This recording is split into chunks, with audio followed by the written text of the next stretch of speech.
Čaute, ja som Erik, Mediamatiku som dokončil minulý rok. Hneď počas štúdia som už pracoval, a to priamo v Monster Energy. Prakticky som po obede využil to, čo som sa ráno naučil a o nociach ani nehovorím. To všetko patrí k študentskému životu, avšak ten mi skončil, ale hneď po štúdiu som založil produkciu, a to foto a video s ďalším mediamatikom. Čaute, som Dušan a Mediamatiku som doštudoval pred 4 rokmi. Odvtedy pracujem v prostredí kultúrneho centra Stanica, kde som v každodennom kontakte so zahraničnými aj slovenskými umelcami. Nebudem vám vysvetľovať, čo som sa na Mediamatike naučil, pretože moja práca hovorí za mňa samého. Ahojte, volám sa Lucia a Mediamatiku som skončila pred 7 rokmi. Odvtedy pracujem v online marketingovej agentúre Tomatos.sk. Denne komunikujem s ľuďmi z Google a ako zamestnancov si veľmi rada vyberám práve Mediamatikou.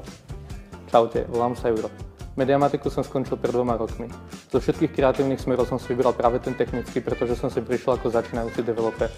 Vďaka tomu som však získal rôzne sociálne skilly a rozbehol som vlastný biznis s mobilnými apkami. Možno do ňoho budem hľadať aj teba.